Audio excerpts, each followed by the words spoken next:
Ini di Varunavilla dengan NIM 2402012111387. Di sini saya sebagai mahasiswa biologi angkatan 2021. Pada kesempatan kali ini saya akan menjelaskan mengenai potensi makroalga ulfa di bidang ekonomi maupun lingkungan. Selamat menyaksikan. Baik, sebelum menginjak materi, apa sih itu alga? Jadi, alga merupakan organisme bersel tunggal maupun bersel banyak yang dapat ditemukan di berbagai lingkungan, khususnya air, baik air tawar maupun air laut. Alga sendiri belum memiliki akar, batang, dan daun sejati, namun tubuhnya berbentuk talus. Alga ini dibedakan menjadi dua kelompok besar, yaitu makroalga dan mikroalga. Sesuai dengan namanya, makro artinya besar dan mikro artinya kecil. Jadi, makroalga merupakan alga yang bersel banyak dan berukuran makroskopis, artinya kita dapat mengamatinya dengan mata telanjang, seperti ada alga hijau, chlorophyta, kemudian ada phaeophyta, rhodophyta, dan lainnya. Sementara mikroalga merupakan alga yang berukuran kecil, baik bersel tunggal maupun bersel banyak. Artinya, alga ini dapat kita amati dengan bantuan mikroskop saja. Namun, keberadaan makroalga ulfa yang tidak terkendali dapat mengakibatkan blooming alga. Pada tanggal 4 Juli 2013, di pantai kota Qingdao, Republik Rakyat Cina, diserang secara masif oleh populasi alga hijau. Alga ini menutupi permukaan pantai seluas 19.000 km persegi dengan berat total sekitar 19.800 ton. Alga hijau penyebab fenomena ini adalah ulfa prolifera. Pada saat itu, pemerintah Cina mengerahkan sejumlah helikopter, kapal, dan bahkan 20.000 sukarelawan untuk membersihkan pantai dari alga. Tentunya akibat adanya blooming alga ini, pembudidaya abalon, kerang, dan timun laut mengalami kerugian, bahkan hingga mencapai 100 juta US$. Blooming alga ini juga pernah menyerang di Indonesia, tepatnya di perairan di Padang, Sumatera Barat pada tahun 2019. Blooming alga sendiri merupakan suatu peristiwa di mana alga yang berada di perairan meludak jumlahnya. Dalam peristiwa di Padang, perairan menjadi berwarna hijau.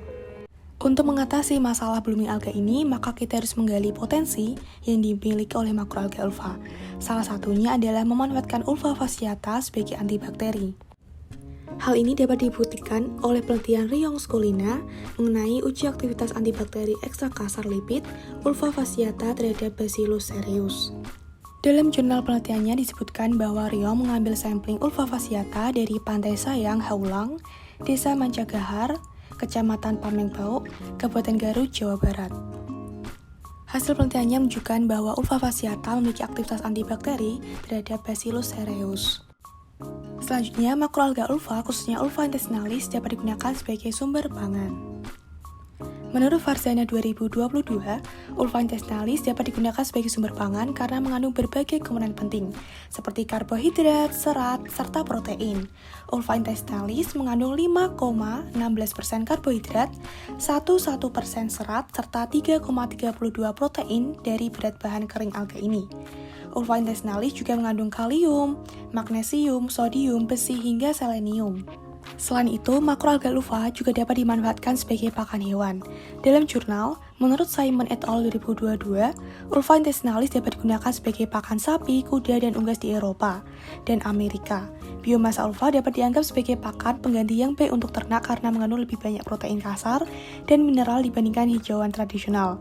Biomasa ulfa juga dapat dimasukkan ke dalam makanan unggas sehingga meningkatkan kandungan nutrisinya. Ulfa dapat digunakan sebagai pakan dalam budidaya abalon, udang, maupun ikan. Ulfa juga dapat berpotensi sebagai bioremediasi dalam perairan. Makroalga ini dapat mengurangi polutan di dalam perairan, terutama nutrien seperti nitrat dan fosfat. Kelebihan nutrien di dalam perairan dapat menyebabkan eutrofikasi sehingga kualitas air akan menurun dan terjadi kerusakan ekosistem laut. Ulfa intestinalis akan membantu mengurangi dampak negatif eutrofikasi dan meningkatkan kesehatan lingkungan perairan dengan cara menyerap nutrien-nutrien tersebut. Potensi ulfa selanjutnya adalah ulfa sebagai penyedia oksigen. Ulfa dapat melakukan aktivitas fotosintesis sehingga menghasilkan oksigen yang dibutuhkan oleh berbagai biota laut.